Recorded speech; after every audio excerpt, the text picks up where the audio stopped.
Y habíamos dicho que existe este concepto de equilibrio termodinámico, que tiene a su vez tres condiciones: el equilibrio mecánico, el equilibrio térmico y el químico. El mecánico es balance de fuerza. Cuando hablamos que la fuerza neta igual a cero, es porque los átomos están en equilibrio, ¿cierto? O también podemos hablar de equilibrio de presiones, ¿cierto? Cuando un sistema está con la misma presión, está equilibrado mecánicamente. O sea, hay muchas maneras de representar el equilibrio mecánico, pero básicamente tiene que ver con lo que es la sumatoria de fuerza sobre el sistema igual a cero, ¿cierto? O bien también una vez están estas analogías de una depresión, ¿cierto? Un valle donde hay una pelotita, entonces cae por gravedad y si yo la perturbo, vuelve siempre a este punto. Que es un poco lo mismo que un resorte o la elasticidad. Yo tiro el material un poquito, lo suelto, vuelve a su punto de equilibrio. Eso es equilibrio mecánico. Está el térmico, que tiene que ver con vibración ahora. Estamos sobre 0 Kelvin. Y lo que va a pasar es que, bueno, todos sabemos la ley cero: si tengo algo caliente con algo frío, los junto, después de una hora se homogeniza, alcanza la temperatura del medio. O sea, la vibración que tienen los átomos a altas temperaturas es vibración mecánica, es energía cinética, se traspasa a los que están menos activos y por también conservación de energía se iguala esto y baja la temperatura. Y se alcanza un equilibrio. Y el químico es el más difícil porque para eso hay que haber estudiado química o ser un ingeniero químico. Y probablemente acá, yo no soy químico tampoco, entonces cuando uno primero ve esto, llama la atención: ¿qué es lo que es el equilibrio químico? O sea, y es una definición bastante más compleja porque tiene que ver con este parámetro mu, y mu se llama, básicamente corresponde a la derivada de la energía libre con la concentración o la composición química. Entonces, ¿cómo cambia la energía libre en mi sistema cuando yo le pongo, puede ser un átomo, o puede ser un mol, o un gramo de material, y le quito? Si tengo dos sistemas y transfiero de un sistema al otro una cierta cantidad de material, y este cambia, y si ambos cambian iguales, están en equilibrio químico. En otras palabras, le da lo mismo a ese pedacito de material, ese átomo o mol, pasar de uno al otro. Está indiferente. Está acá, está acá. ¿Ok? No sé, voy a hacer una analogía tonta, pero es como decir, ya, yo vivo en Chile y puedo ir a Argentina. ¿Me da lo mismo ir a Argentina? No. ¿Sí? Tal vez si soy un chileno argentino me da lo mismo, ¿cierto? Pero si soy muy chileno, no me gusta ir a Argentina. Lo mismo argentino puede decir, no me gusta, me carga ir a Chile. Pero si soy una persona que me crié, tengo padre y madre, papá chileno, mamá argentina, bueno, estoy en Argentina, estoy en Buenos Aires, en Santiago, da lo mismo, ¿no? Esa es un poco la analogía irónica. O sea, cuando en otras palabras la transferencia de masa ocurre y los sistemas se mantienen energéticamente, desde el punto de vista de su energía libre, iguales, la masa fluye de un lado a otro y no hay problema.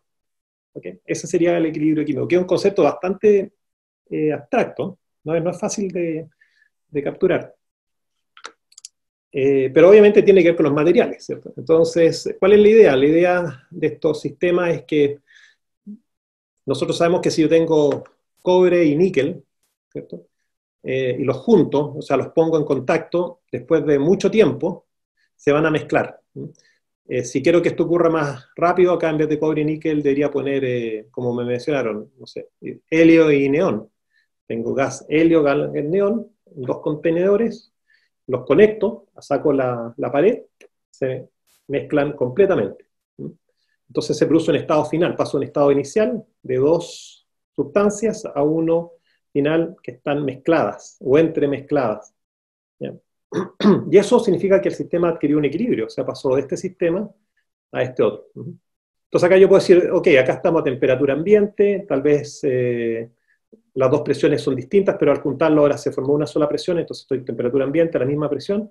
¿Y qué pasa ahora con el equilibrio químico? Bueno, claramente yo tenía una cierta energía acá de cobre, de níquel, por separada, la energía de cobre, de níquel, y claramente ahora al mezclarlos, el sistema probablemente redujo su energía, o sea, la hace más negativa, o la aumenta al punto de vista de que es más negativa. Y se formó entonces una mezcla, o una aleación, que es más estable que el cobre y el níquel por separado. O sea, en otras palabras, yo cuando tengo cobre puro y níquel puro, los junto, lo dejo así, después de, bueno, probablemente muchos años, 100, 200, 1000 años, viene un arqueólogo, toma esa muestra y va a se dar cuenta que probablemente gran parte del níquel se metió dentro del cobre y gran parte del cobre dentro del níquel, y formó una aleación de cobre-níquel que es más estable que el cobre solo o el níquel solo. Y ahí se alcanzó entonces el equilibrio químico, que sumado a la temperatura, que es constante, y a la presión, que es constante, está en equilibrio termodinámico. ¿De acuerdo? Entonces eso es lo que pasa, o sea, básicamente los átomos de níquel y de cobre tienen, por así decir, sus potenciales químicos constantes, no varían. Alcanzaron sus niveles, es como decir temperatura constante o presión constante. Y más encima iguales entre sí. ¿Okay? Y ahí se produce lo que es una fase homogénea.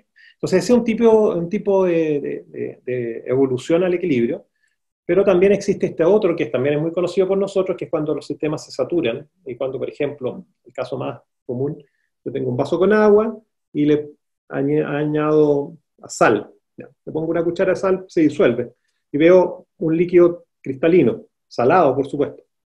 Pero si ahora yo le sigo echando más sal, va a llegar un momento en que ya no solamente está ese líquido, sino hay una cantidad de sal en el fondo del vaso. O sea, el agua es capaz de disolver una cierta cantidad de sal y, dado un exceso, ya no puede disolverla y la precipita. Eso es otra forma de producir equilibrio también. ¿Qué va a pasar ahí? Que el agua que está sobre la sal en el fondo es agua, pero que tiene un poco de sal, la que puede disolver, y la sal que está abajo precipitada no va a ser tampoco sal pura, va a ser sal con un poco de agua. Entonces eso siempre es muy importante cuando uno tiene sistemas de varias fases, y fases, recuerden que es una región del espacio, un material que tiene propiedades químicas y físicas en su dominio constantes. Entonces, o sea, tengo agua con sal, ¿cierto? Y abajo tengo sal con agua. Esa sal no está sola, está rodeada de una cierta cantidad de agua también. Y obviamente el agua que está arriba es agua con sal. Entonces, si me dicen, no, acá tengo agua y tengo sal, estoy mal. Esto es agua con sal y abajo es sal con agua. Y eso es importante porque cuando se producen aleaciones para fabricar algo, o sea, los álabes de una turbina a reacción, ¿cierto? Y queremos álabes resistentes porque queremos que esas turbinas operen a 3.000, 4.000, 5.000 grados, ¿cierto? ¿Y por qué queremos eso? Porque la ley de Carnot me va a decir que entonces la eficiencia posible de ese sistema va a ser más alta, ¿cierto? Entonces yo quiero sistemas de conversión de energía, o sea, convertir, no sé, gas natural a energía, a movimiento del eje, de la mejor eficiencia posible. Y eso es, la ley de Carnot me pone un techo. Tengo que tener la mayor temperatura posible para que se maximice la eficiencia. Bueno, entonces quiero una aleación metálica que resista 4.000, 5.000 grados. Entonces ahí viene un poco la idea, ¿qué hago para eso? ¿Qué material resiste tanto? ¿Hay materiales que puedan resistir 4.000 grados, 5.000? Tal vez no. Bueno, pero si hay uno que ya resiste 4.000, tengo que aliarlo con algo tal vez para que sea más dúctil, más maleable y lo pueda transformar en un álabe, que tiene una forma bastante compleja, una pequeña aleta, ¿cierto? O aspa. ¿De acuerdo? Así que, y ahí generalmente lo que se dice es cuando hay lesiones es que justamente tengo una fase rica en hierro, pero que no es hierro puro, es hierro con algo, con tungsteno. Y puedo tener otra fase rica en tungsteno, pero que tiene hierro. Entonces no voy a decir solamente hay hierro y tungsteno separados. ¿No? Entonces lo mismo que decimos acá, tenemos una fase alfa que tiene, que es rica en A, por eso hay una conexión entre alfa y A, y una fase beta que es rica en B, por así decirlo. ¿Okay? Pero no es beta, no es B puro, no es A puro, sino es A con algo de B y B con algo de A. Y pueden coexistir, o sea, pueden estar en equilibrio químico, y como estamos a temperatura ambiente y a presión ambiente, estamos o una presión dada y una temperatura dada, estamos en equilibrio termodinámico, y el sistema es estable. Entonces ahora lo que estamos empezando a hablar es de la temperatura, ¿cierto? Que hasta el momento, de hecho, toda la tarea, por así decir, la tarea 2, ahí la temperatura esté igual a 0, Kelvin. Alguna vez tal vez lo mencioné, no le puse mucho énfasis, ¿cierto? Pero uno también a veces se queda callado, no dice nada, y acá la temperatura no tiene ni un sentido cuando hablamos del electrón orbitando al núcleo, etc. Eso empieza después, ¿cierto? Bueno, ahora lo empezamos a ver porque ya estamos hablando de energía libre, G, y no de energía interna. Entonces, la energía libre, realmente a 0 Kelvin, es la energía interna, porque el efecto asociado a la entropía es 0, no porque la entropía sea 0 a 0 Kelvin, necesariamente, es porque la temperatura es 0. y cualquier cosa que multiplique la temperatura va a desaparecer, y la entropía multiplica la temperatura, como lo vamos a ver en un instante. ¿Ok? Entonces eso es interesante, tenemos dos formas de equilibrio de una sola fase, se forma un compuesto AB, o tenemos la posibilidad de formar varios compuestos, el compuesto de fase alfa, fase beta, donde alfa es A con algo de B, y beta es B con algo de A. Entonces, ¿cuáles serían entonces las condiciones de equilibrio? Es que el A, los elementos A, ¿cierto? Los átomos que están en la fase alfa, tienen el mismo potencial químico de los que están en la fase beta. Esto es un poquito la analogía que yo les decía, oye, voy a Argentina o voy en Chile y me siento igual, no tengo problema. ¿Ya? Y lo mismo acá, otra persona también, un átomo B que está en alfa, tiene el mismo potencial químico que un átomo B que está en beta. Cuando ocurre eso, los sistemas están equilibrados químicamente y no hay difusión, realmente ya me quedo en un lugar o en el otro, pero no necesito estar cambiando de uno a otro. Ahora, cuando no estoy bien en un lugar, claro, me quiero ir a otro, por supuesto. Una cosa así. No estoy bien en mi trabajo, me quiero ir a otro trabajo. Pero si estoy bien en un trabajo o en el otro, bueno, me quedo donde me contrataron. Haciendo un poco esta analogía un poquito tontas, pero que pueden servir para ayudar un poquito. Entonces, entra el concepto de energía libre, G, que probablemente lo han escuchado, me imagino, porque tiene mucho que ver con reacciones termoquímicas, y en el magíster me tienen algún curso donde hay termoquímica, porque, bueno, todo el tema asociado a la huella de carbono es combustión de algún combustible fósil que tiene un hidrocarburo, que tiene carbón, tiene hidrógeno y otros elementos más, ¿cierto? Entonces ahí aparece no solamente la energía interna, sino la energía libre, porque estamos a altas temperaturas, ¿cierto? Entonces aparece eso, y aparece también porque aparece el término de entropía.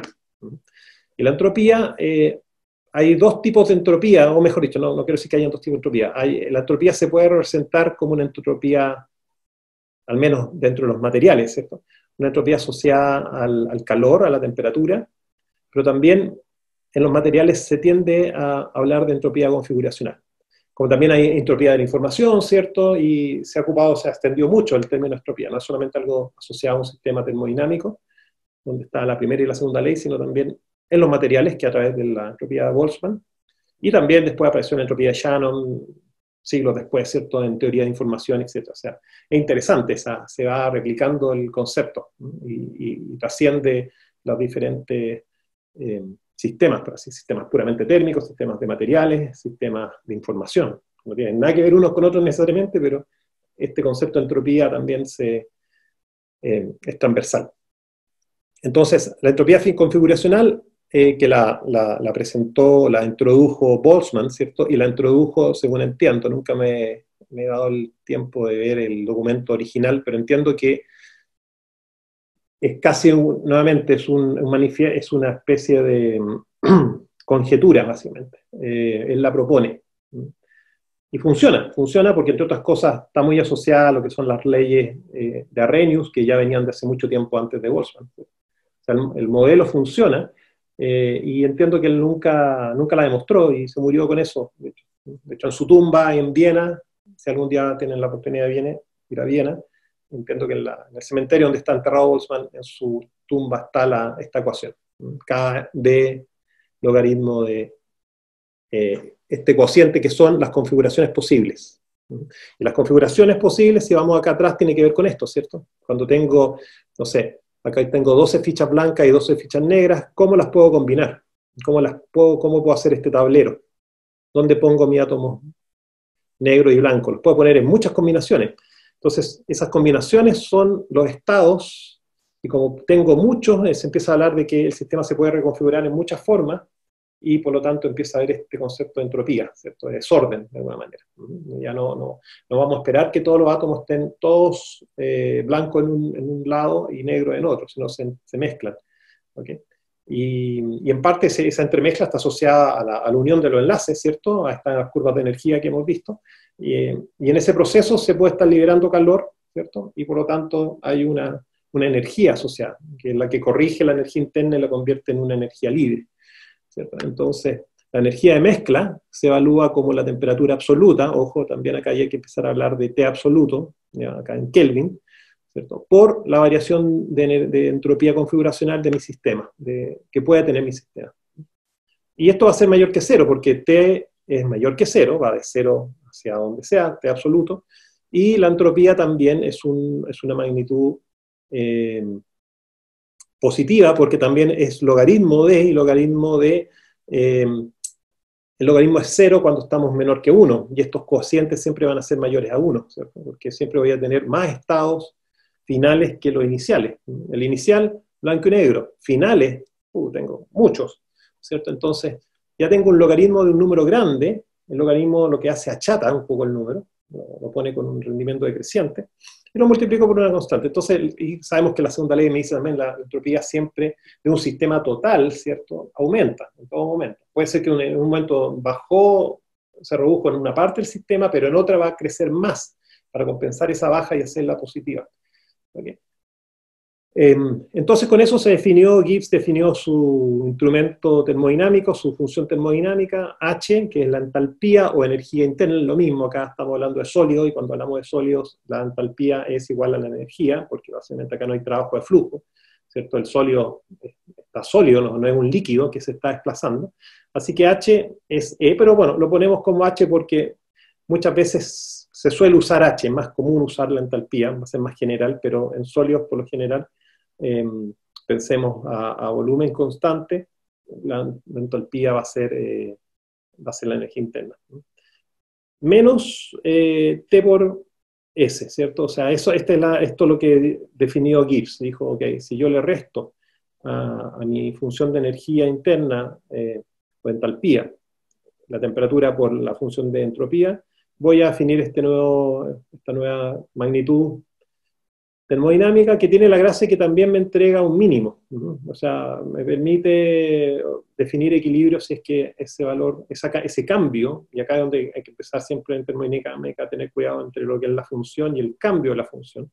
Es siempre mejor pensar en cambio, o sea, tengo un G final, un inicial, o sea, un cambio de G va a ser igual a un cambio de H, menos T es constante, estamos en equilibrio, recuerden, temperatura constante, equilibrio térmico, variación de entropía, ¿cierto?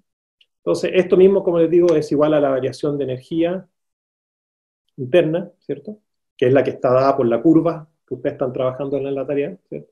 Menos T por la variación de entropía. Entonces, se alcanza equilibrio cuando este delta G también pasa a ser lo más negativo posible, desde ese punto de vista.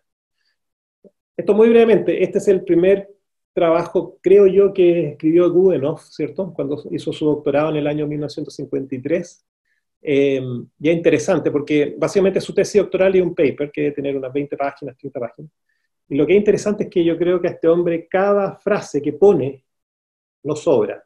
O sea, y fíjense lo que dice acá, dice, está comenzando su documento doctoral y al poquito andar dice, bueno, habla esto de que las estructuras cristalinas, los metalurgistas hablan de esferas duras, ¿cierto? Todo este modelo de esfera que está usando en todo el curso, y donde todavía la razón C partido por A, que lo mencionamos en las estructuras hexagonales, no se sabe por qué toma estos valores, ¿cierto? Que son distintos al modelo de la esfera, entonces dice que las razones para estas variaciones, por lo menos a temperaturas bajas, está posiblemente en el origen de la energía cohesiva, la energía enlace de estos metales, ya que la naturaleza demanda que el cristal tome una configuración que da lugar, ¿cierto?, a una energía libre, mínima al cristal, o a cero grados, la energía máxima de cohesión. Entonces está diciendo que a 0 grados hablamos de energía de cohesión o energía de enlace, máxima o mínima, o sea, o más negativa, y a temperaturas que no son 0 hablamos de la energía libre del cristal. ¿Okay? Y es eso, ¿no? Pero el tipo lo dice una vez en la introducción y ya de ahí construye en base a eso. Pero lo tiene que mencionar, para estar redondito y no puedan después ver qué está pasando acá y allá estamos ocupando esto. Entonces, y lo traduce, me parece. Entonces, por eso se lo pongo porque es bastante notable. Y bueno, o sea, leer este paper, ustedes lo vieron un poco, estos papers hay que leerlos línea a línea, para entenderlos, porque no están diciendo algo por decirlo, ni por ser eufemista ni nada. O sea, cada cosa es un hecho. y construyen en base a eso, ¿no? Es como ladrillos para hacer un muro, ya, voy poniendo, y no pongo un ladrillo más, un ladrillo menos, están todos perfectitos hasta. O sea, es una cosa muy notable, realmente, que no es fácil de hacer, créanme. Es bastante difícil. Uno tiende a muchas veces decir más cosas de lo necesario y no ser tan sintético. Por eso lo recalco, porque me llamó mucho la atención cuando me topé con este paper, ¿cierto? Lo leí y no podía, digamos que lo primero, o sea, que a la 10ª línea ya pone lo que hemos hablado en todo el curso todo el tiempo. Energía de enlace máxima o más negativa, y ahora estamos hablando de energía libre, que tiene que minimizarse. ¿Okay? Entonces, en esa línea, si yo tengo, por ejemplo, 9 átomos de germanio en este caso, ¿sí? No, sí, de un átomo, sí, germanio, llamamos lo que sea, un átomo germanio, justamente Ge. Entonces estos circulitos son de germanio y este negro es un átomo de galio, por eso le ponemos Ga. ¿Okay? Entonces, básicamente ya tengo 9 y reemplacé uno blanco por uno negro. Poner básicamente en un tablero de ficha blanca una negra. Claramente eso, inmediatamente veo que esta ficha negra puede ubicar cualquiera de las 9 posiciones, por lo tanto hay una cierta entropía configuracional. Y lo que va a pasar es que generalmente podría ocurrir que la energía del galio, ¿cierto? Cuando el galio está en torno al galio, es mucho más negativa que cuando el galio está en el germanio, ¿cierto? Porque claramente los radios atómicos no son iguales, la estructura, puede ser que el germanio el galio sea BCC y el germanio FCC, por lo tanto, este átomo acá se siente bastante incómodo por muchos motivos, y eso se traduce en que su energía va a ser menos negativa. Entonces, al poner un átomo en este sistema de 9 átomos de germanio, aumento inmediatamente su energía, pero también aumentó la entropía. O sea, perturbé el sistema, la energía ahora es menos estable, pero la entropía crece, y la entropía lo que hace es estabilizar el sistema. Y eso es muy interesante, porque si la entropía es desorden, estamos diciendo que el desorden ayuda a estabilizar los sistemas. Y si queremos tomar algunas analogías también un poquito exageradas o ridículas, ¿cierto? Bueno, lo normal es que las personas cuando van a un lugar, en una sala de clase, los alumnos se sientan desordenadamente. O sea, es muy difícil pensar de que van a llegar todos los alumnos y se van a poner en filitas, ¿cierto? Eso ocurre en Chile una vez al año en la parada militar, ¿cierto? Ahí vemos a los soldados marchándonos. No estamos diciendo que eso sea malo, tiene que suceder, pero no es lo normal, ¿se fijan? O sea, lo normal es el paseo ahumado donde toda la gente camina en todas direcciones, ¿cierto? Estoy haciendo una analogía nuevamente, acá lo mismo. El hecho de que un átomo se pueda posicionar en muchas posiciones dentro de un sólido, y un átomo que no corresponde al sólido, que va entonces a aumentar la energía del sólido, lo va a sacar del equilibrio, esa posibilidad de moverse lo estabiliza. Y hace que el sistema entonces probablemente hasta pueda ser más estable que el sistema original del átomo que era puro solamente, o del conjunto de átomos que eran puros solamente. ¿Okay? Así que eso es una manera también de entender conceptos de entropía desde este punto de vista, además de los que puedan conocer o ver en los cursos de eficiencia energética, ¿cierto? Termoquímica, de ahí también hay toda una corriente en exergía también, que de hecho la exergía, para quienes lo hayan visto, se parece mucho a la definición de entropía, perdón, de energía libre, disculpen, ¿cierto? También lo que hago es a la energía le quito un término T, es simplemente que la diferencia entre exergía y energía libre tiene que ver con que en la exergía la temperatura T se fija con respecto a una referencia, y las temperaturas de la energía o de la entropía pueden estar libres, por así decirlo. Mientras que en la energía libre, esta temperatura es la misma que la temperatura que tiene H y S. Esa es la sutileza que hay en la exergía. La exergía también es una fórmula termodinámica relativamente nueva en comparación a la energía libre. Y muchas veces hay termodinámicos, ¿cierto? Termodinamistas que están creando nuevas funciones termodinámicas para optimizar situaciones de sistemas que evolucionan. ¿Okay? Así que la exergía es como la última que ha entrado y que ha sido más famosa, y se habla mucho, o sea, análisis de eficiencia exergética. Muy válido. Ok, entonces, hagamos un ejemplo para ver esto, para que esto se vea más concreto, ¿no? Yo puedo entonces tener este cristal puro de germanio y le añado átomos de impureza, de galio. Eso se ocupa mucho en la industria de los semiconductores, de los microchips. El silicio lo tienen que dopar, se tiene que dopar para la fabricación, por ejemplo, de los paneles solares. El silicio tiene que doparse y tiene que ocuparse con diferentes tipos de átomos. O sea, tengo un silicio que está dopado con un tipo de átomo, tengo otra placa de silicio con otro tipo de átomo, porque con eso produzco un cambio también en las propiedades electrónicas, que cuando hago el sándwich, la unión NP que se llama, se produce el efecto fotovoltaico, ¿cierto? El efecto de iluminar con luz y que se produzca una corriente fotoeléctrica, ¿cierto? Muy conectada al efecto fotoeléctrico de Einstein, ¿cierto? Pero requiere de estos materiales especialmente diseñados que se logran haciendo difundir elementos de impureza. Vamos a hablar de difusión prontamente, durante el día de hoy. Ok, entonces, ¿qué es lo que pasa? Tenemos lo siguiente. Entonces, nuevamente un sistema, no olvidemos acá un monito acá. Tenemos un material y vamos a incorporarle una cierta cantidad de átomos. Entonces, material rojo y le voy a poner acá un átomo azul. Ahí mi N sería 1. Entonces, si ese átomo azul produjo una perturbación de la energía, o sea, le sumó una cantidad de energía positiva al mínimo negativo, al máximo negativo, bueno, si le pongo ahora 2 átomos, va a ser por 2, si le pongo por 3, ¿cierto? Y por 4, etc. Entonces, vamos a suponer que hay N, pero siempre N va a ser una fracción pequeña. Puede ser, ¿cuánto? 1.000.000 de átomos de impureza, pero aquí en un mol, y un mol es 10 a la 23, o sea, no es nada, o sea, 10 a la 6 contra 10 a la 23. O sea, muchas órdenes de magnitud, pero finito, y real, y produce un efecto. El estado de configuración inicial, cuando no están estos átomos acá, ¿cierto? Simplemente es un estado donde el sistema está con puro átomo rojo, por eso pusimos la cajita roja. Pero cuando yo ya empiezo a sumar ahora un átomo u otro, puse uno, ahí empieza a haber una combinatoria y este estado final aumenta, ¿cierto? Entonces vamos a suponer que si yo tuviese ya n igual, como dijimos, n, o no sé, n igual a 10 átomos rojos, ¿cierto? Y vamos a poner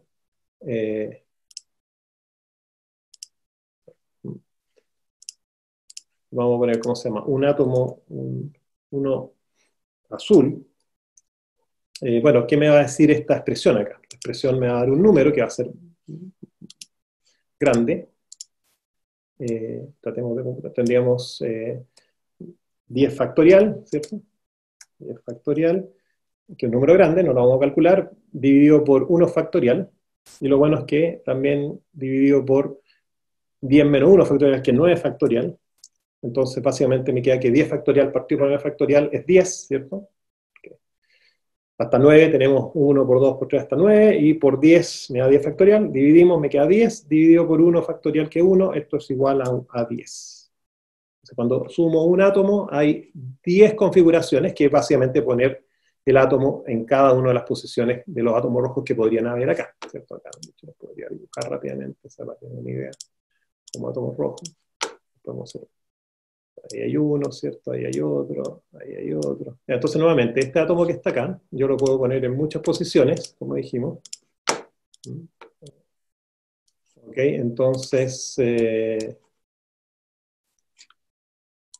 vamos a tomarlo ahí, y puede estar acá, o puede estar ahí, o puede estar por ahí, o ahí, o ahí, o ahí, ahí, donde yo quiera. Ok, entonces, 10 posiciones. Ya, ahora, si tuviésemos 2 átomos, ¿cierto? 2 átomos azules.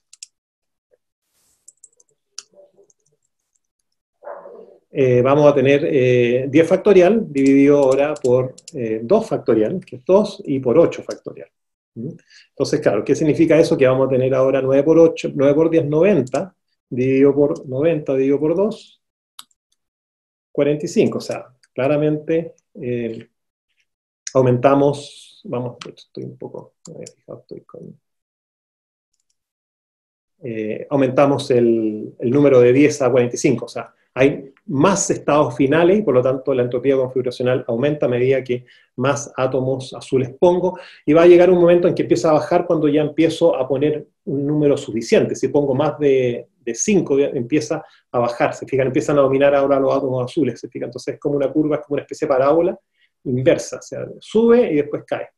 Esa es la forma que tiene la la entropía configuracional, ¿no? ¿De acuerdo? Y bueno, y teniendo ya la energía, en función del número de átomos, si acá puse 2 átomos azules, voy a tener 2 veces esta energía, y tengo también la entropía, yo puedo armar ahora mi variación de energía libre, que es lo que quiero graficar para ver cuándo encuentro el equilibrio. Bueno, simplemente la variación de energía interna, que no es más que cómo cambia la energía al adicionar átomos azules, ¿cierto? Por cada átomo azul hay un delta E de energía positiva que se suma, menos la temperatura ambiente del sistema, ¿cierto?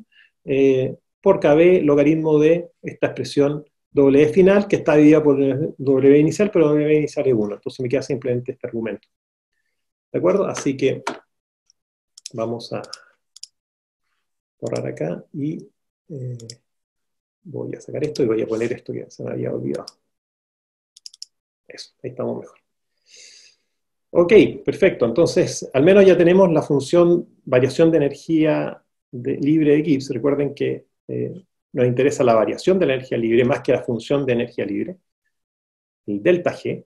Entonces, yo puedo graficar esto. Gráficamente se entiende mucho mejor, porque gráficamente la parte del cambio de energía interna es una línea recta, ¿cierto? Si es que grafico la energía libre versus la composición N de átomos de impureza, ¿no? Que puede ser el número de átomos, un porcentaje del total de átomos, como yo quiera. Empieza acá, hay muchas maneras de representar este número. Lo importante es que sí, a medida que aumenta este N sub I, aumenta linealmente la energía interna, ¿cierto? Si yo adiciono 0, hay 0 variación de energía interna, y si yo aumento N, va aumentando esta energía interna, ¿ok? Linealmente, ¿de acuerdo? Por otro lado, la entropía, que es menos T por delta S, menos T es un escalar negativo, por eso la entropía va ahora por abajo, pero en la práctica, si yo dibujo la entropía tiene un valor positiva, ¿cierto? Ya vimos que es positiva. O sea, si yo acá dibujo entropía, vamos a ver que es positiva.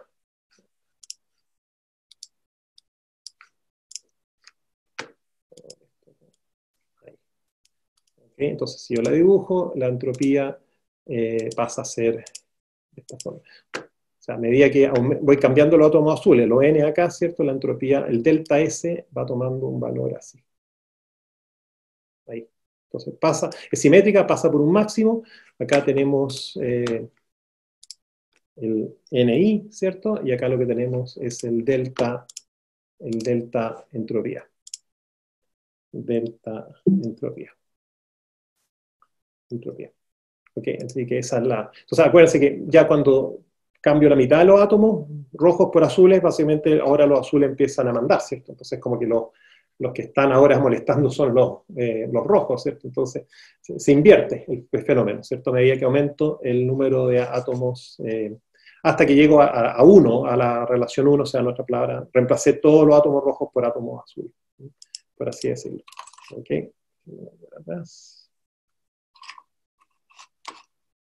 Ok, y entonces, por eso esta curva acá tiene esa forma, es negativa porque es esta misma curva que está acá, pero multiplicada por menos y escalada en t.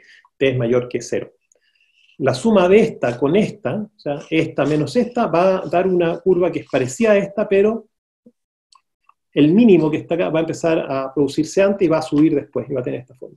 Así que esta sería la energía libre. Ahora, acá estamos graficando energía libre, pero tengo una referencia, G0 acá en este punto. Entonces, si tengo la energía en un valor acá, por ejemplo, tengo la energía libre ahí, lo que ahí tengo mi delta, lo tengo especificado acá, ¿se fijan?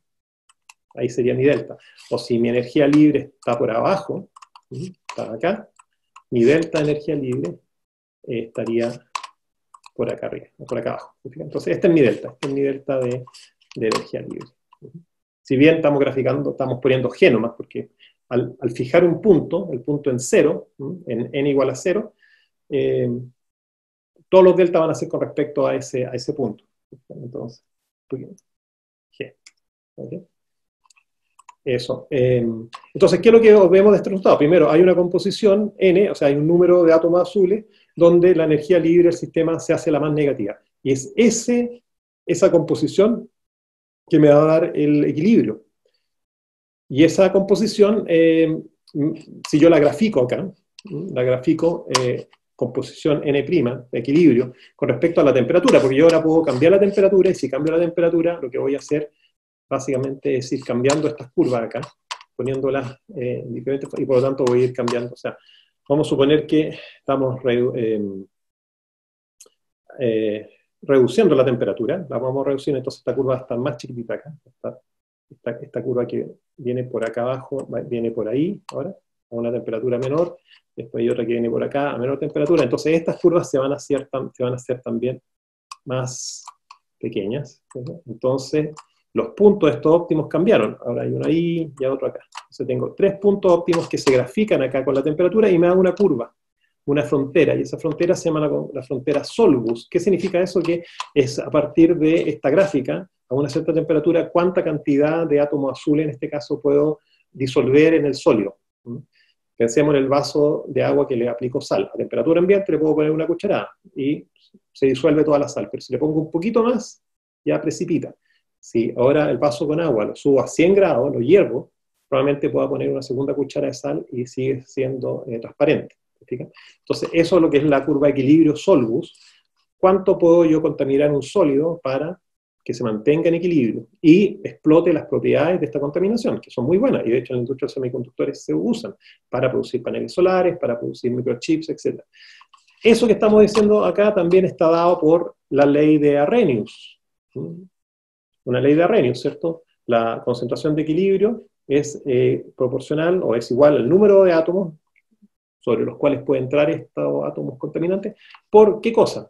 Los parámetros que están involucrados, la variación de energía interna, cuando yo contamino una cierta cantidad de átomos, y KBT, ¿se fijan? Entonces, eso es lo interesante, que la ley de Arrhenius, que descubrió Arrhenius tiempo antes que Boltzmann, de alguna manera viene del desarrollo, o sea, se conecta con la entropía de Boltzmann, y Gibbs de alguna manera también definió su G, su función G, para que cumpliera con todo eso, o sea, cumpliera con esta ley de equilibrio cinético que ya se había predicho por Arrhenius.